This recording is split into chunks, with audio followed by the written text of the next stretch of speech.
Greetings and salutations, Earthlings. Your local alien is back, this time with a commentary video.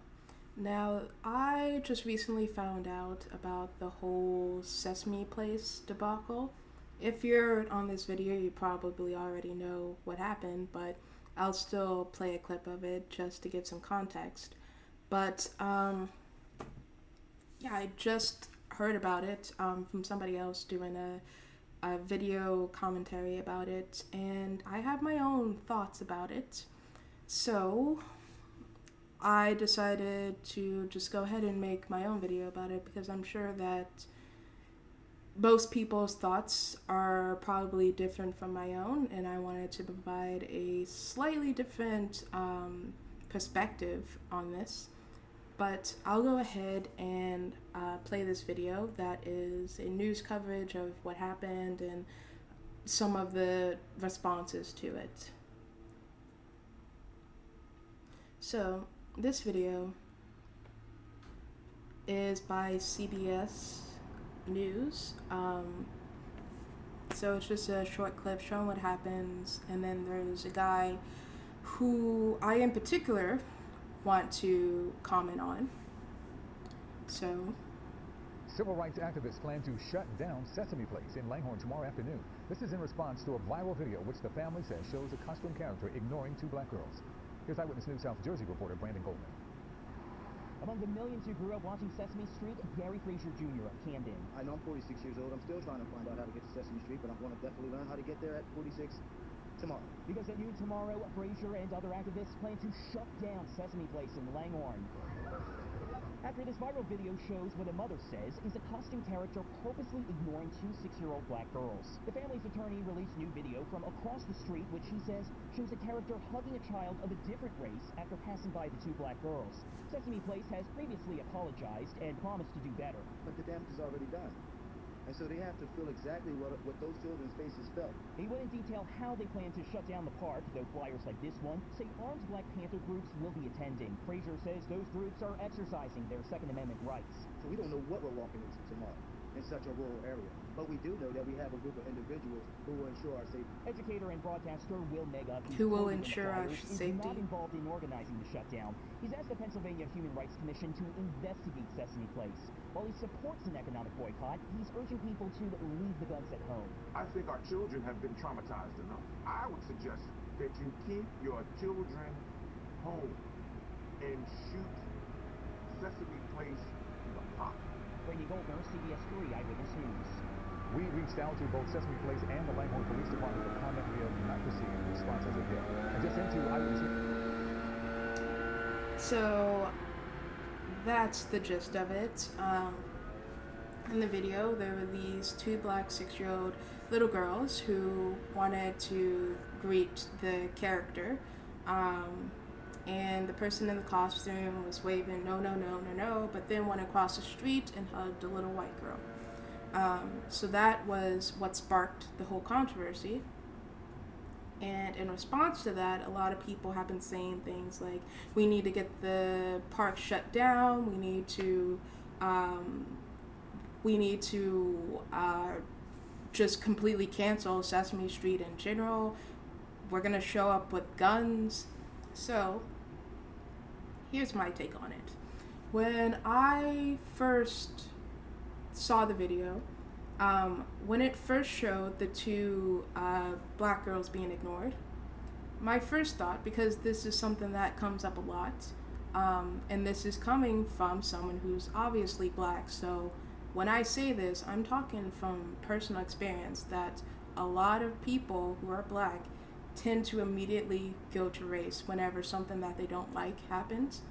I've seen it in my own family. There was a time when we went to a restaurant and they told us before we checked in, oh, by the way, we're out of pizza. And they're like, how are you gonna be out of pizza? And then they were like, oh, they said that because we're black and they don't want to serve us. I'm like, or they're genuinely out of pizza. If they just didn't want to serve you, then they would have said something like, we're closed or something like that. It was a place that served pizza, but not only pizza. I don't really remember. I don't really know exactly what the place was because we've never been there before. But it that tends to happen a lot, where the moments a white person says something that a black person doesn't like, there's this assumption that it was on the basis of race. So when I first watched the clip, I was skeptical until it showed the white girl being hugged across the street. Then I was like, okay, so this is legit. It's not just somebody making assumptions. So that right there, I would always want to make sure that it actually is a race thing, because if it had just been that clip of the two little girls being ignored and then it just cut off right there, it could have been for any reason. It could have been that this person was at the end of their shift, or they were just having a bad day, or anything could have happened. They could have been being called by their manager. Who knows?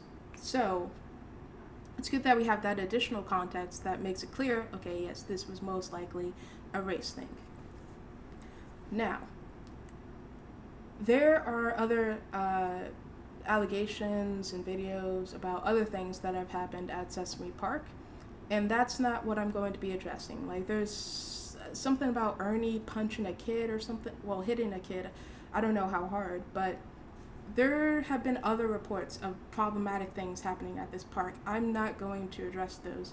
I'm going to address this one video and the attention it's gotten and the responses it's gotten, because most people who are responding to this video aren't people who have seen those other videos. They are responding only to this video.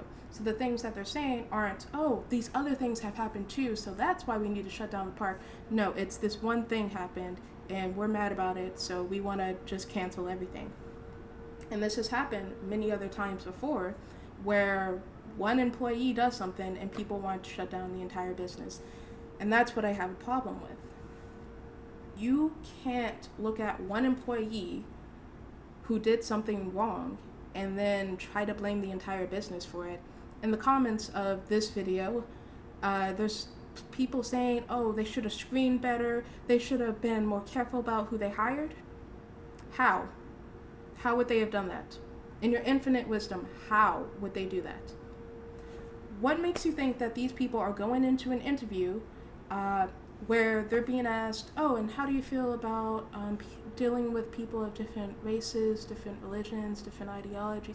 What makes you think that they're going to answer no to that? What makes you think that they're going to say, oh, no, I want to work here, but I can only work with the white kids? They're not saying that. They want this job, so they're going to say what they believe that the interviewer wants to hear, which is, I mean, I love kids of every ethnicity, every race. I have so many black friends. I love everybody. I don't discriminate. I don't do it. That's what they're going to say. They're not going to come out and say, no, I'm super racist or super homophobic or whatever. They're not going to say that. So what do you mean that we should screen better? That's like saying to someone who's in an abusive relationship, oh, you should have screened better when you were dating.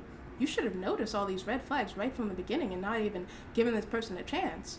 When in reality, we know that usually when somebody's in an abusive relationship, those red flags don't come up until later on. There's so many stories of people who dated somebody for years and they didn't start showing their abusive behavior until after they got married. And the same thing happens here. After the person becomes secured in the relationship, that's when they show their true tendencies. After a person becomes secured in a job, that's when they show their real tendencies. Because it's at that point they're like, oh, I already got the job, I don't need to pretend anymore. And there's no way that you can screen for that, because they're going to put on this act of being inviting and loving everybody and being the perfect employee up until they feel that they don't need to put on that act anymore. That's what happens in any business. You're always going to have employees who made it through all the screening questions, all the criteria, because they lied, because they weren't being honest, because they just needed a job. If you were desperate for a job, you would lie too. That's just the facts. I'm pretty sure Sesame Place workers aren't making a lot of money. They probably don't have very high criteria.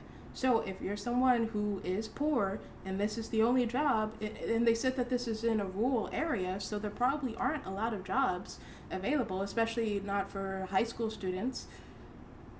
then this is the job you're going to lie for. This is the job you're going to put extra effort into getting. So people saying, oh, they should have screened better. How?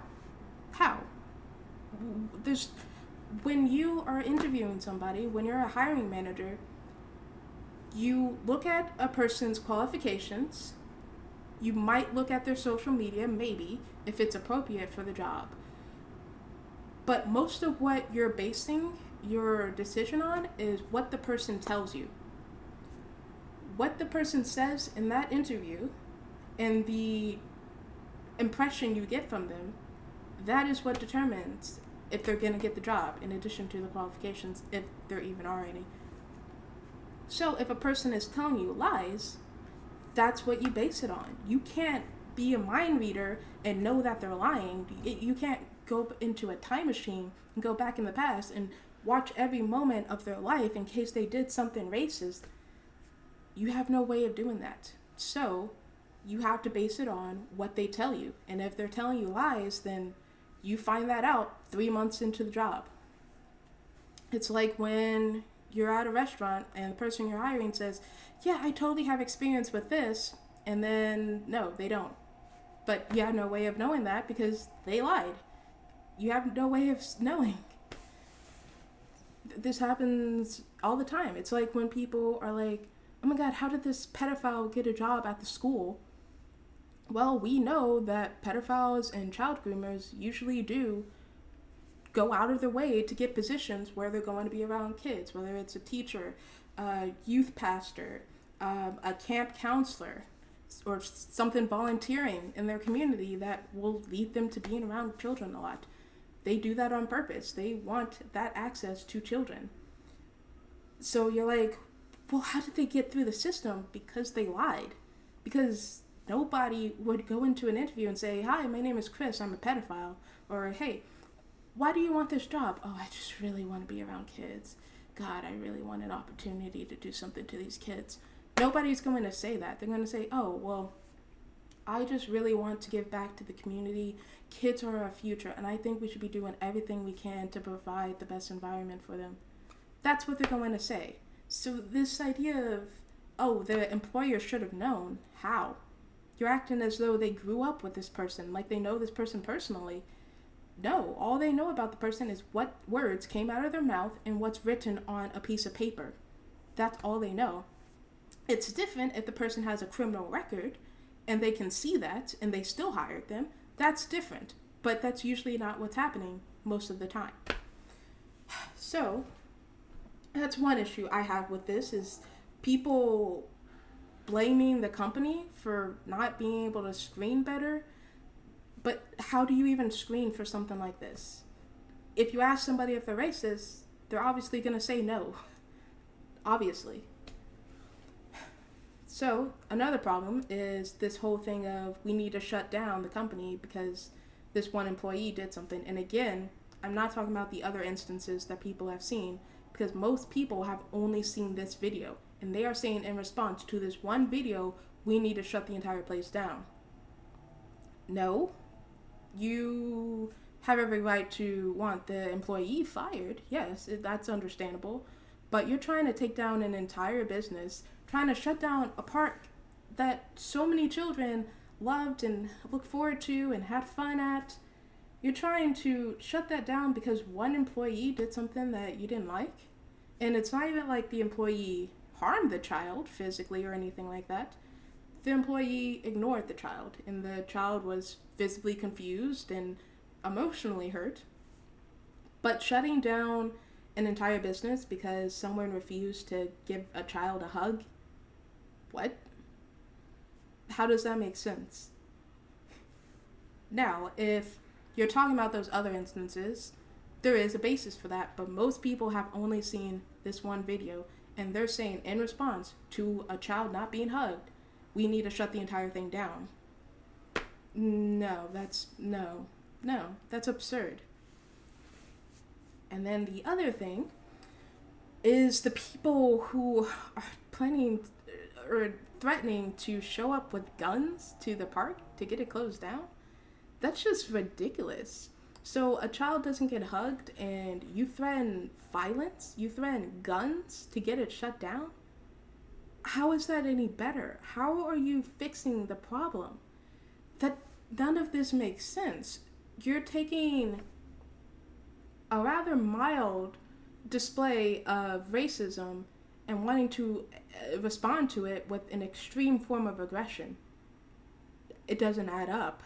And then you wonder why people think that you're dangerous or why they think that your ideas are radical.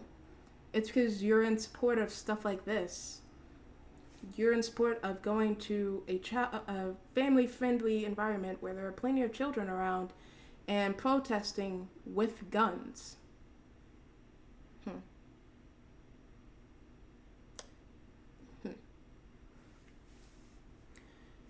And then the other part of this is that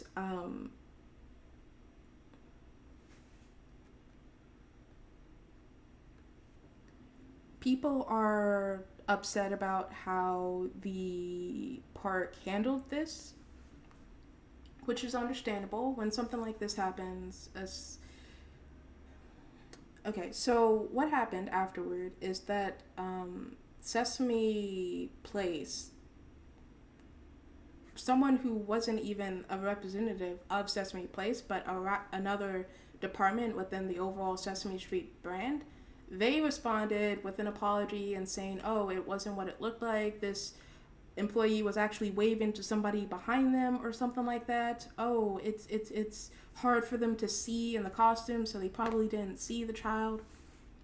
That was their excuse. And people were upset about that. That's reasonable to be upset about such obvious lies. But I'm wondering why people are surprised by this. It's a company that is being accused of racism, which of course would lead to people not wanting to interact with the company. So why are you surprised that they're trying to gaslight everybody and say, no, this is what actually happened? Of course they're going to do that. It's a company that doesn't want to lose money. So any company would do that. Any company would do that. No company would be like, oh yeah, we have a lot of problems here. We have this racist employee. We have this employee who hit a kid. Yeah, we have a lot of problems. No, they're not going to do that. They're going to go, oh, this is not representative of our brand. We strive to be inclusive and always make sure that the safety of our children is the first priority. This individual does not represent us. We have always wanted the best for families. We wanted to make sure that everybody can enjoy this place without any fear of discrimination or violence. And so when our team reviewed the video, and from the footage, we can actually see that this individual wasn't actually waving away the kids. They were actually waving at someone behind the kids because we determined that the angle was hard for them to actually see the children right in front of them. And of course they're going to say something like that because that makes it sound like, oh, it was just a misunderstanding. They're not actually racist. But any company would do that. Many companies have done that. Celebrities have done that. These apology videos. We all know that this is just a way to save face at the last minute. So why are people surprised by this? Just because it's Sesame Street? Well, here's a news flash. Once you make something corporate, once you really capitalize it, it's no longer what it once was. The further you get away from the roots of something, the less it is that thing, the less you can really associate with it. Sesame Place is not Sesame Street, the show. It's just making money off of the show. But once you start adding more and more businesses to the brand, then you get more and more people who are representatives of the brand who only care about money because they were never part of the original message, the original ideals of the original brand. So you want to talk about why didn't they screen for this? Why didn't you see the red flags right away? The moment that Sesame Street as a brand started becoming more capitalized, started becoming more corporate, started having a lot of different subdivisions, the moment that happened, you should have known that it wasn't the Sesame Street you grew up with anymore. You should have known that this was all about money now, and that any message doesn't really exist anymore. You should have seen that, because it's happened before. It always happens. The moment something becomes big, it loses sight of itself, because the people who become involved with the project now are people who weren't originally interested in what it was trying to do.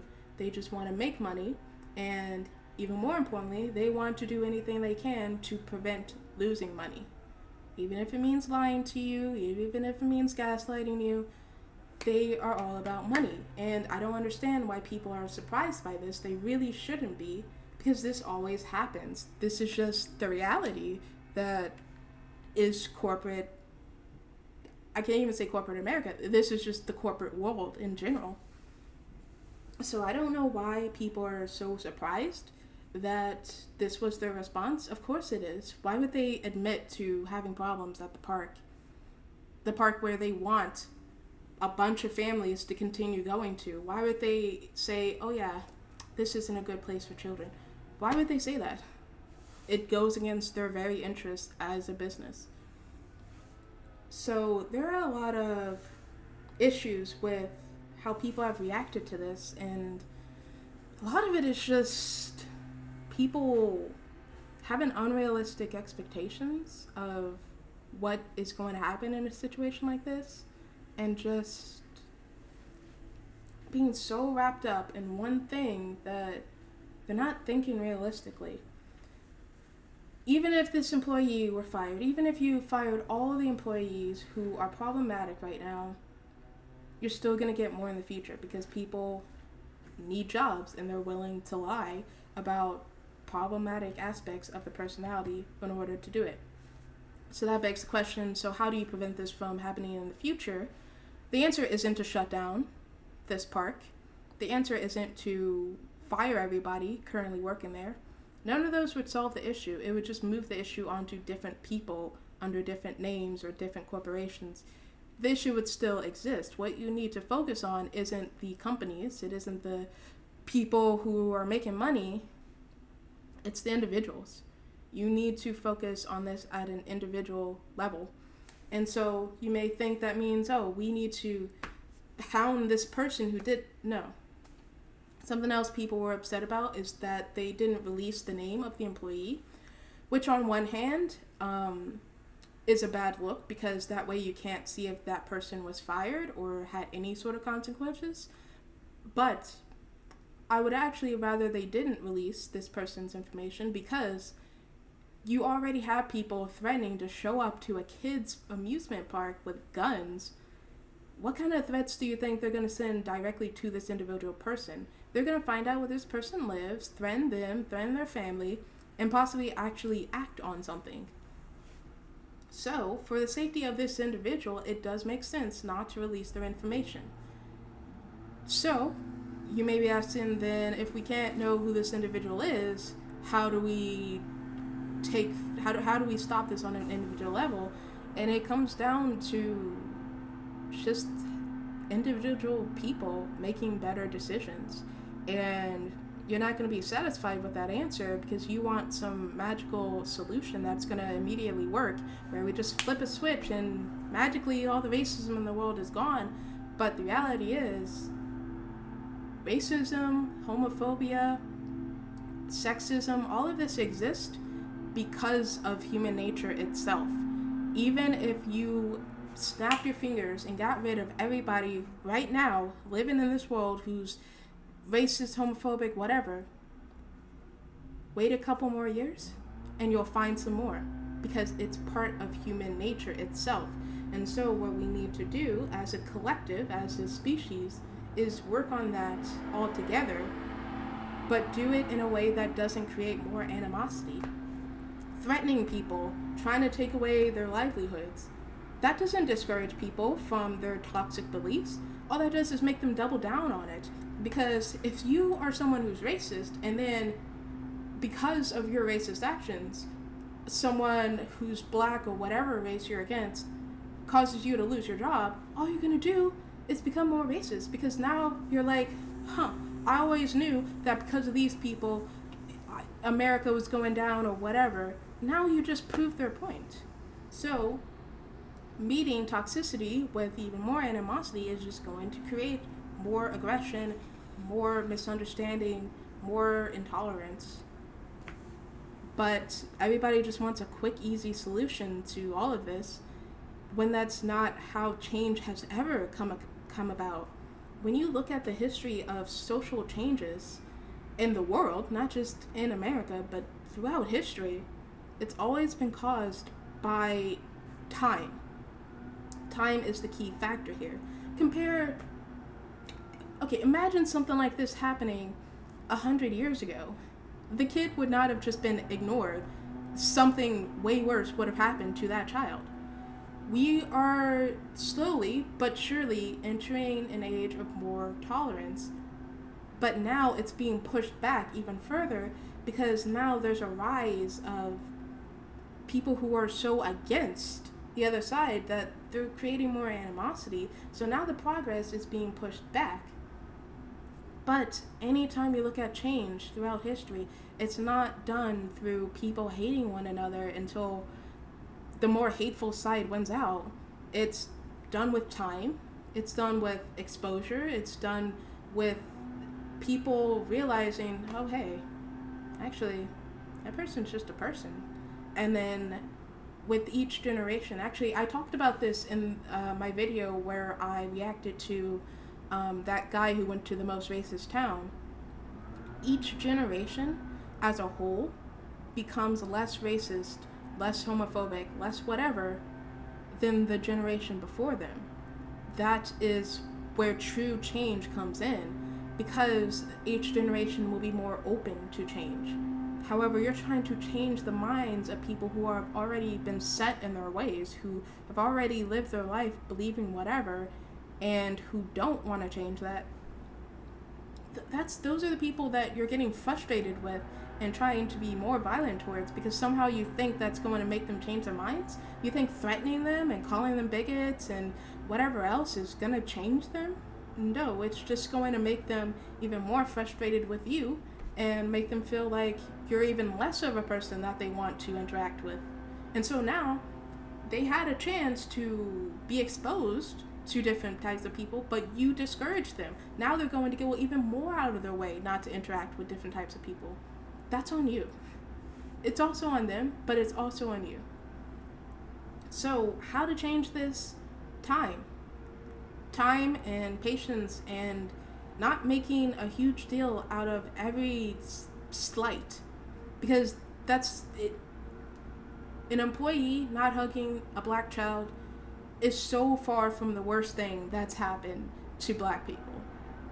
So it's understandable for the parents to be mad about this, but people wanting to shut down an entire business, threatening to come up with guns and whatnot, that's not going to help anything. You're just making tensions worse. But that's where we are right now in 2022. If anybody says or does anything the slightest bit not okay, people react so violently, so aggressively. They do the very thing that they accuse the other side of doing, and it's disappointing that this is where we've gotten. How just a couple of years ago, just a decade ago, we were, as a society, more open-minded than we are now. And people don't realize that because they're so stuck in their own little political, socioeconomic bubbles. They don't realize that America is actually becoming less tolerant now than it was 10 years ago. I'll just leave you with that little tidbit to gnaw on a bit, because it's not something that is really talked about enough. And unfortunately, all the progress that was made 10, 20 years ago is being undone because of people being so radical and aggressive and unwilling to understand the other side, or at least listen to them respectfully, because people are so deep in their beliefs and so aggressive towards anybody who shows the slightest questioning or hesitance or just uncertainty. because of that, we become so polarized and so against one another, where we have this us versus them mentality for everyone. And I don't understand how people think that that's actually going to help anything.